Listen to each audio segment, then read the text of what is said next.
Alkisah berdirilah kerajaan yang menghadap ke hampar Samudra Hindia, kerajaan Sekar Kuning di negeri Tonjeng Biru. Sang raja, Raden Panji Kusuma, juga dikenal dengan sebutan Tonjeng Biru, memiliki istri bernama Dewi Seranting. Keduanya terkenal rupawan, mereka pun hidup harmonis dan memerintah dengan bijaksana hingga rakyat hidup sejahtera. Hari yang dinanti tiba, raja dan ratu dikaruniai keturunan. Seorang putri berparas cantik yang diberi nama Mandalika. Melihat sikap sehari-hari orang tuanya, Putri Mandalika tumbuh menjadi gadis santun, rendah hati, dan sangat menyayangi rakyat. Ia bahkan rela membantu warga dengan tangannya sendiri, tanpa memikirkan jika dirinya adalah seorang ningrat. Tak heran jika Putri Mandalika juga dicintai rakyat, hingga selalu dibanggakan sampai ke pelosok negeri. Siapa sangka, cerita dari mulut ke mulut mengenai paras rupawan dan budi baiknya membuat banyak pangeran dari kerajaan-kerajaan yang dekat maupun jauh hendak memperistri Putri Mandalika. Mereka menunggu hingga Putri Mandalika cukup umur, lalu satu persatu melayangkan pinangannya ke kerajaan Sekar Kuning.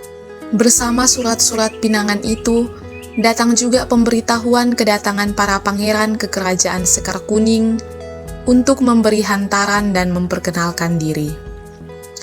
1, 2, 3, hingga belasan pangeran datang ke aula Raja Tonjeng Biru untuk memperkenalkan diri dan menyampaikan maksud meminang Mandalika. Mereka tampan, terpelajar, dan berkarisma. Tak lupa para pangeran juga membawa hantaran emas, kain sutra, aksesoris wanita, hingga makanan khas daerah masing-masing untuk memenangkan hati sang putri. Tumpukan hantaran sampai menggunung di kamar Putri Mandalika. Bukan membuatnya senang, benda-benda indah itu malah menjadi beban buatnya. Sambil menunggu jawaban Putri Mandalika, semua pangeran yang datang dipersilahkan tinggal di paviliun tamu kerajaan.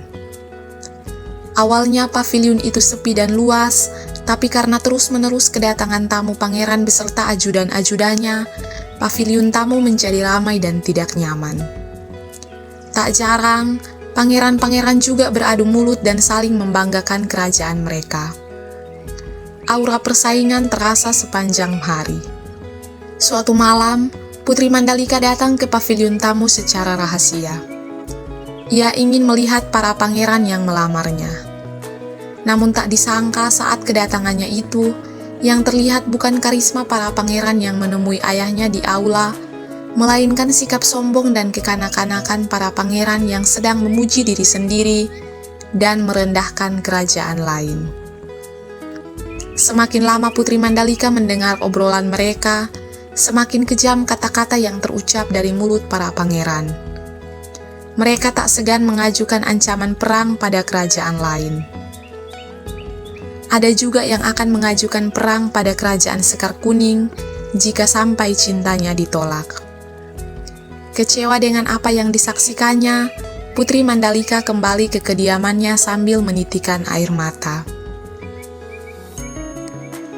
Kini Putri Mandalika bukan hanya bingung, ia pun takut salah mengambil keputusan. Ternyata lamaran-lamaran itu bukan hanya tentang dirinya, tetapi juga tentang peperangan antar suku. Akhirnya, Putri Mandalika memutuskan berkonsultasi kepada ayah dan ibunya yang bijaksana. Tak bisa dipungkiri, raja dan ratu pun merasakan kebingungan serupa. Keduanya menyarankan Putri Mandalika untuk meminta petunjuk pada Sang Maha Pencipta. Jawaban apapun yang Putri Mandalika dapatkan, raja dan ratu akan menerima dan mendukungnya. Bertolaklah Putri Mandalika untuk bersemedi di tepi pantai Seger untuk mendapatkan jawaban yang dicarinya.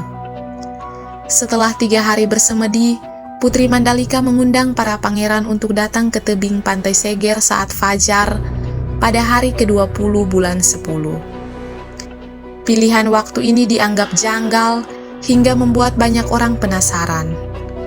Berita ini juga terdengar hingga ke telinga rakyat kerajaan Sekar Kuning dan kerajaan sekitar.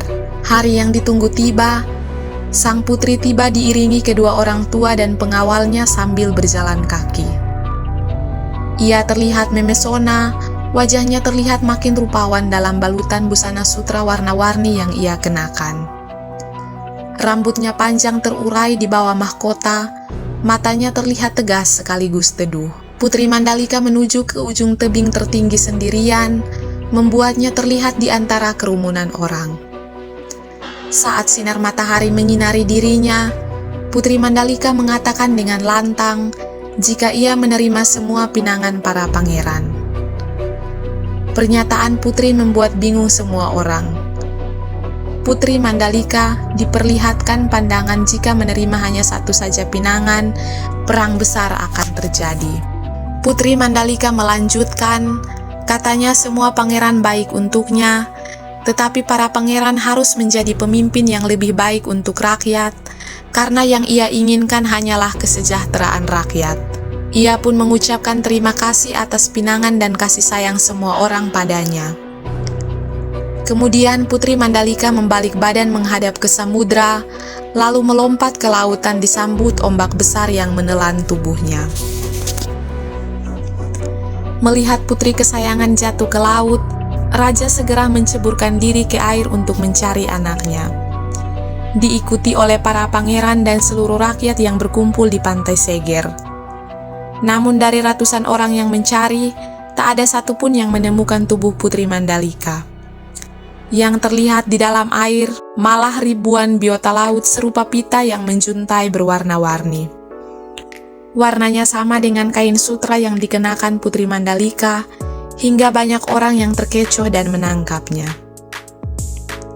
Raja dan ratu akhirnya menyadari jika cacing-cacing berwarna indah itu adalah jelmaan putrinya yang telah berkorban demi rakyat.